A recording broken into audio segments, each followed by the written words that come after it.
మిమ్మల్ని చూస్తే ఇప్పుడు మావా మావా మావా అని మేము పాడుకుంటున్నాం. మిమ్మల్ని మీరు అద్దంలో చూసుకుంటే మీకు ఏ పాట గుర్తొస్తుంటుంది? అందానికి అందం గుర్తొస్తుంది. అందానికి అందం మీరే.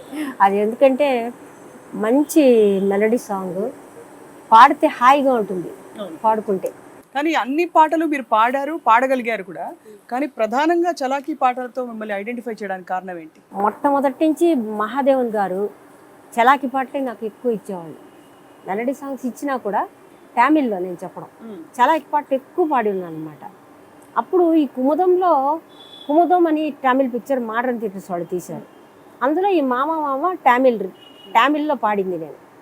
చాలా బాగా హిట్ అయిపోయింది అనమాట. నేను సౌందరరాజన్ గారు ఇద్దరం పాడాం. అది రీమేక్ చేసినప్పుడు ఇంకా తెలుగులో కూడా నేనే పాడాలని ఘంటసాల గారితో పాడించాను. ఇంకా అప్పటి నుంచి ఇంకా ఒక ఫోక్ సాంగ్స్ కానీ చలాకీ సాంగ్స్ ఇవన్నీ నేను పాడితే బాగుంటుందని ఒక మంచి నాకు ఒక ఇమేజ్ వచ్చింది. చిన్నప్పుడు అనుకున్నారా అసలు మీరు ఇంత బాగా ఇంత మంచి గాయన అవుతారని? నేను అనుకోలేదమ్మా. ఎందుకంటే చిన్నప్పుడు మాది సంగీత కుటుంబమే. మా మదరు వీణ వాయించేవారు. ఒకరోజు మా మేనమామ ఏం చేశారు, చిల్డ్రన్ ఆయన రైల్వేలో వర్క్ చేస్తున్నారు. ఈ అమ్మాయిని తీసుకెళ్ళి మన పిల్లని తీసుకెళ్ళి చిల్డ్రన్స్ ప్రోగ్రాంలో అందుకే పాడని ఎంత ధైర్యంగా పాడంతో చూద్దామని తీసుకెళ్తే 4 ఏళ్ళున్నారు. ఏ పాట పాడారు ఆ రోజు, ఏమైనా గుర్తుందా? అదే త్యాగరాజ భాగవతుడు ఆ రోజుల్లో పాడిన పాట అంట. మాయా ప్రపంచ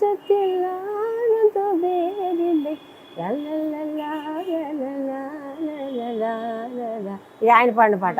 ఫస్ట్ ప్రైజ్ వచ్చేసింది. వెండి కప్పుతో ఇంటికి వస్తే మా అమ్మ సంబరపడిపోయిందంట. ఎంత బాగా పాడకపోతే ఫస్ట్ ప్రైజ్ వస్తుంది అని చెప్పి అప్పుడు క్లాసికల్ ఫౌండేషన్ ఇచ్చారు. ఒక డ్యాన్స్ కూడా నేర్పిద్దామని డ్యాన్స్ నేర్పించింది ఆ రోజు. ఆమెకి ఇష్టం భరతనాట్యమే. ఆ టైంలోనే తహసీల్దార్ ఒక పిక్చర్ వచ్చింది. వైద్యరావు గారు, భానుమతి గారు హీరోయిన్.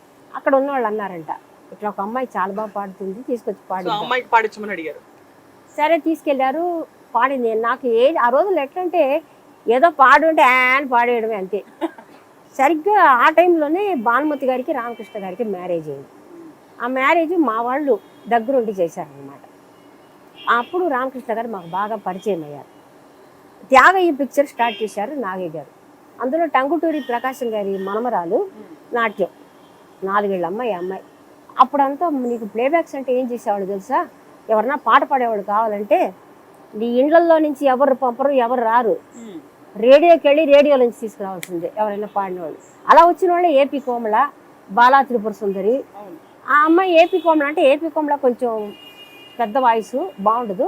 ఆ అమ్మాయిని కృష్ణుడికి పాడిని, చిన్నపిల్లకి ఈ అమ్మాయికి రాధకి నేను తీసుకొస్తానని చెప్పి, మా అమ్మ పంపరంటే పంపడు, అది ఏడుస్తుంది, దాని పేరు వేయిస్తామమ్మా, అమ్మాయి పేరు మీరేం కంగారు పడవద్దు అని చెప్పి తీసుకెళ్ళి అదే మధురా నగరిలో మధురా నగరిలో చలనమ్మ బోలు దారి విడుము కృష్ణ